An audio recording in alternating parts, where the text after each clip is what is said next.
നമസ്കാരം. 1000 കോടി അടിക്കാനിരുന്ന കൂലിയുടെ നെറുകും തലയ്ക്ക് കിട്ടിയ ഏറ്റവും വലിയ അടിയാണ് കഴിഞ്ഞ ദിവസം സെൻസർ ബോർഡ് നൽകിയത്. ഇതിലൂടെ ഒരു കാര്യം ഉറപ്പാണ്, 1000 കോടി എന്ന നേട്ടം കൂലി സ്വന്തമാക്കില്ല എന്നുള്ളത് ഉറപ്പിക്കാം. അതിന് പ്രധാനമായുമുള്ള ഒരൊറ്റ കാരണം മാത്രമേ ഉള്ളൂ, അത് ഈ ചിത്രത്തിന് എ സർട്ടിഫിക്കറ്റ് നൽകി എന്നുള്ളതാണ്. അതേ പ്രേക്ഷകരെ, രജനീകാന്തിന്റെ സിനിമ ജീവിതത്തിൽ രജനിക്ക് കിട്ടുന്ന രണ്ടാമത്തെ എ സർട്ടിഫിക്കറ്റ് സിനിമയാണ് കൂലി എന്നുള്ളതാണ്. ലോകേഷ് കനകരാജിന്റെ മുന്നത്തെ ചിത്രങ്ങൾ വെച്ച് അപേക്ഷിച്ച് നോക്കുമ്പോൾ അതിനൊന്നും കിട്ടാതിരുന്ന ഈ സർട്ടിഫിക്കേഷൻ ഇതിന് കിട്ടുമ്പോൾ ഉണ്ടാകുന്ന ഏറ്റവും വലിയ പ്രശ്നം എന്താണെന്ന് വെച്ചാൽ, ഇത് കുടുംബ പ്രേക്ഷകരിലേക്ക് എത്താൻ വൈകും എന്നുള്ളത് തന്നെയാണ്. നമ്മുടെ മുന്നിൽ ഒരുപാട് ഉദാഹരണങ്ങളുണ്ട്, ഇല്ല എന്ന് പറയുന്നില്ല. ഹിന്ദിയിൽ നിന്നും കിൽ എന്ന ചിത്രവും മലയാളത്തിൽ നിന്നും മാർക്കോ എന്ന ചിത്രവും എ സർട്ടിഫിക്കേഷനോട് കൂടി തിയേറ്ററിൽ ഇറങ്ങിയ ചിത്രമാണ്. ഇത് രണ്ടും ബോക്സ് ഓഫീസിൽ വലിയ വിജയമായി മാറിയ ചിത്രങ്ങളാണ്, തർക്കങ്ങളില്ല. കൂലിയും അതുപോലെ വിജയമാകും എന്നുള്ള കാര്യത്തിലും തർക്കമില്ല. മിക്സഡ് റിപ്പോർട്ടാണ് കിട്ടുന്നതെങ്കിൽ പോലും കൂലിക്ക് ആളുകളെ കൊണ്ടുവരാനുള്ള കേപ്പബിലിറ്റി ഉണ്ട് എന്നുള്ളതാണ്. കേപ്പബിലിറ്റി ഉണ്ട്, കാരണം രജനീകാന്ത് മാത്രമല്ലല്ലോ, ആമിറും നാഗാർജുനയും ഉപേന്ദ്രയും ശ്രുതി ഹാസനും അടങ്ങിയ ഒരു വലിയ താരനിരയുണ്ട്. മലയാളത്തിൽ നിന്ന് സൗബിനുണ്ട്. അങ്ങനെ ഒരു വലിയ താരനിര അണിനിരക്കുന്നുണ്ടെങ്കിൽ പോലും ഇതിനൊരു പ്രധാന പ്രശ്നം എന്താണെന്ന് വെച്ചാൽ, എ സർട്ടിഫിക്കറ്റ് സിനിമ ആയതുകൊണ്ട് തന്നെ ടീനേജേഴ്സ് തിയേറ്റേഴ്സിനുള്ളിൽ കയറാൻ കഴിയില്ല എന്നുള്ളത്. അതായത് 13, 14, 15, 16, 17 ഈ പ്രായക്കാർക്ക് ആർക്കും തന്നെ തിയേറ്ററുകളിലേക്ക് എൻട്രി ഇല്ല എന്നുള്ളത് വാസ്തവമാണ്. കാരണം എ സർട്ടിഫിക്കേഷൻ സിനിമയാണ്, 18 വയസ്സിന് മുകളിലുള്ളവർക്ക് മാത്രമേ സിനിമ തിയേറ്ററിൽ നിന്ന് കാണാൻ സാധിക്കുകയുള്ളൂ. അതോടൊപ്പം തന്നെ ഒന്നുകിൽ ഇതിനകത്ത് സെൻസർ ബോർഡ് ഇടപെട്ട് കൃത്യമായി തന്നെ ഇതിനൊരു UA സർട്ടിഫിക്കറ്റ് നൽകാമായിരുന്നു. അല്ലെങ്കിലുള്ള പ്രശ്നം എന്താണ്, ലോകേഷ് കനകരാജ് എന്ന സംവിധായകൻ എല്ലാ ഓഡിയൻസിനെയും മീറ്റ് ചെയ്യുന്ന തരത്തിൽ സിനിമ എടുക്കണമായിരുന്നു. എന്തായാലും ഈ സിനിമയിൽ ഡ്രഗ്സ് ഇല്ല, തോക്കില്ല എന്നൊക്കെ പറയുന്നുണ്ടെങ്കിൽ പോലും പിന്നെ എന്തിനാണ് എ സർട്ടിഫിക്കേഷൻ എന്നൊരു വലിയ ചോദ്യം ഈ സർട്ടിഫിക്കേഷൻ കൊടുത്തതിന് ശേഷം വലിയ രീതിയിൽ ഉയരുന്നുണ്ട്. കാരണം വിക്രമിലൊക്കെ തോക്കുകളും ഡ്രഗ്സും ഒക്കെ നമ്മൾ കണ്ടതാണ്. പക്ഷേ സംവിധായകൻ ലോകേഷ് കനകരാജ് ഈ സിനിമയുമായി ബന്ധപ്പെട്ട് നൽകിയ അഭിമുഖത്തിൽ എല്ലാം തന്നെ പറയുന്നത് ഇതിനകത്ത് അങ്ങനെ ഒന്നുമില്ല, പക്ഷെ വയലൻസ് ഉണ്ട് എന്നുള്ളതാണ്. ആ വയലൻസ് എങ്ങനെയാണ് എന്നുള്ള ഒരു ചോദ്യം വളരെ രീതിയിൽ ഉയരുന്നുണ്ട്. കാരണം ഈ സർട്ടിഫിക്കേഷനാണ് നൽകിയിരിക്കുന്നത് എന്നുള്ള കാര്യം കൊണ്ട് തന്നെ. ഇവിടെ നമുക്ക് രണ്ട് കാര്യങ്ങളാണ് സംസാരിക്കാനുള്ളത്. ഈ സിനിമയ്ക്ക് എ സർട്ടിഫിക്കേഷൻ കിട്ടുക എന്നുള്ളത് മാത്രമല്ല ഈ വാർത്തയുടെ പ്രസക്തി. ഈ വാർത്തയുടെ പ്രസക്തി വരുന്നത് ഈ തമിഴ് ഇൻഡസ്ട്രി ഒട്ടാകെ, എന്തിനേറെ പറയണം, ഇന്ത്യൻ ഇൻഡസ്ട്രി തന്നെ ഒട്ടാകെ ഉറ്റുനോക്കുന്ന ഒരു ദിവസമാണ് ഓഗസ്റ്റ് 14. തർക്കമൊന്നുമില്ലല്ലോ. കാരണം വാർ 2 എന്ന സിനിമ വരുന്നു, അതോടൊപ്പം തന്നെ സൗത്തിൽ നിന്ന് കൂലി എന്ന സിനിമയും വരുന്നുണ്ട്.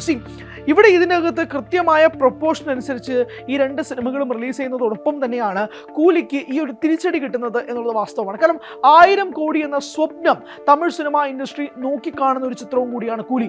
അതിന് കിട്ടുന്ന ഏറ്റവും വലിയ തിരിച്ചടിയാണ് ഈ എ സർട്ടിഫിക്കേഷൻ എന്നത് പറയേണ്ടി വരും. ലോകേഷിന്റെ സംവിധാനത്തിൽ, അല്ലെങ്കിൽ ലോകേഷ് എന്ന സംവിധായകനെ സ്നേഹിക്കുന്ന, ഇഷ്ടപ്പെടുന്ന ഒരു പറ്റം യുവാക്കളുണ്ട്. ആ യുവാക്കളിൽ ബഹുഭൂരിപക്ഷവും ഉള്ളത് ഈ ഒരു ടീനേജറാണ്. അതായത് 10ാം ക്ലാസ്സിൽ, 11, 12 പഠിക്കുന്ന വിദ്യാർത്ഥികൾ ലോകേഷിന്റെ ഈ ആരാധക കൂട്ടത്തിൽ ഏറ്റവും വലിയ ആളുകളാണ്. നമ്മൾ ആ ഒരു പെർസെൻറ്റേജ് കണക്ക് വെച്ച് നോക്കുമ്പോഴുള്ള കാര്യമാണ് പറയുന്നത്. അവരുടെ തിയേറ്ററിലെ അസാന്നിധ്യം സിനിമയെ ബാധിക്കും എന്നുള്ള കാര്യത്തിൽ തർക്കമില്ല എന്നതാണ് പറയാൻ ഉദ്ദേശിക്കുന്നത്. മാത്രമല്ല എ സർട്ടിഫിക്കേഷൻ സിനിമ ആയതുകൊണ്ട് തന്നെ പല കുടുംബങ്ങളും തിയേറ്ററിൽ പോകാൻ മടിക്കും എന്നുള്ളത് വാസ്തവമാണ്. മാർക്കോ എന്ന ചിത്രം ഏറ്റെടുത്തത് പോലും 20-ന് മുകളിലും 35-നും ഇടയിലുള്ള പ്രായക്കാരാണ്. കാരണം കുടുംബക്കാർക്ക്, പ്രത്യേകിച്ച് ഉണ്ണി മുകുന്ദനെ പോലൊരു നായകൻ മാളികപ്പുറമൊക്കെ ചെയ്തു വന്ന സമയത്ത് ഈ 40-50 പ്രായക്കാർ അല്ലെങ്കിൽ അതിന് മുകളിലുള്ളവർക്ക് ഉണ്ണി മുകുന്ദനൊരു ദൈവരൂപമായിരുന്നു. പക്ഷെ മാർക്കോയിലേക്ക് വന്നപ്പോഴും അവരുടെ അസാന്നിധ്യം തിയേറ്ററിൽ ഉണ്ടായിരുന്നു. എന്നിട്ട് പോലും ചിത്രത്തിന് കളക്ഷൻ റെക്കോർഡ് നേടാൻ സാധിച്ചത് അതിൻ്റെ ബ്രൂട്ടൽ ആക്ഷൻ വയലൻസ് യൂത്തിനിടയിൽ വർക്കായതുകൊണ്ടാണ്. പക്ഷേ ഇവിടെയുള്ള പ്രശ്നം എന്താണെന്ന് വെച്ചാൽ, രജനി ചിത്രമായതുകൊണ്ട് തന്നെ കുടുംബങ്ങൾക്ക് പോകാൻ ആഗ്രഹമുണ്ട്. പക്ഷേ അതൊരു എ സർട്ടിഫിക്കേഷൻ സിനിമ ആയതുകൊണ്ട് തന്നെ രജനി ആരാധകർക്ക്, അതായത് രജനി മുതിർന്ന ആരാധകർക്ക് അതൊരു നീരസം ഉണ്ടാക്കിയിട്ടുണ്ട് എന്നുള്ള കാര്യത്തിൽ തർക്കമൊന്നുമില്ല.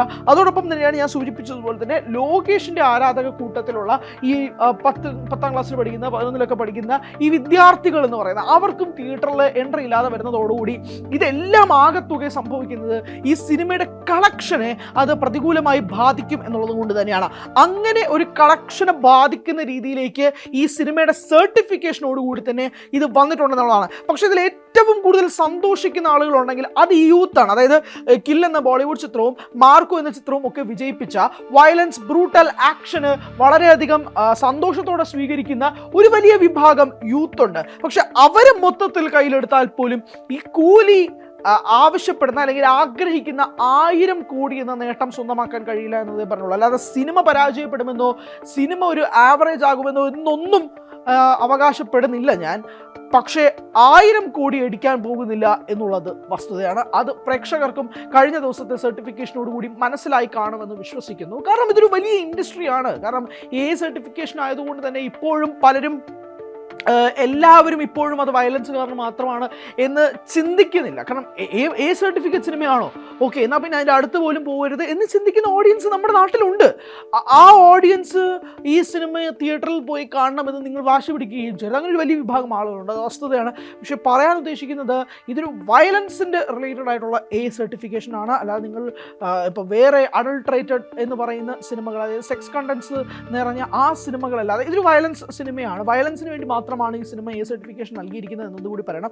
ലോകേഷ് പക്ഷേ നോ കോംപ്രമൈസ് ഇൻ വയലൻസ് എന്ന് പറഞ്ഞതോടുകൂടി തന്നെ സിനിമ ബ്രൂട്ടൽ ആക്ഷൻ വയലൻസിലേക്കാണ് പോകുന്നത് എന്നുള്ളതാണ്. പക്ഷേ ഇത് രജനി എങ്ങനെ സമ്മതിച്ചു എന്നൊരു വലിയ ചോദ്യം നിൽക്കുന്നുണ്ട്. അവിടെയാണ് ലോകേഷ് എന്ന സംവിധായകന് മേലുള്ള രജനീകാന്തിൻ്റെ 50 വർഷത്തെ എക്സ്പീരിയൻസ് എല്ലാം കൊണ്ട് ഡയറക്ടറിന് മേൽ സമർപ്പിച്ചിരിക്കുന്നതെന്ന് വേണം മനസ്സിലാക്കാൻ. അങ്ങനെ എല്ലാം കൂടെ സമന്വയിപ്പിക്കുന്നതാണ് കൂലി. പക്ഷേ ഒരു വലിയ തിരിച്ചടിയാകാൻ പോകുന്നത് ഈ സിനിമയുടെ കളക്ഷനുമായിട്ട് ബന്ധപ്പെട്ടതാണെന്നുള്ള കാര്യത്തിൽ യാതൊരുവിധ തർക്കവുമില്ല.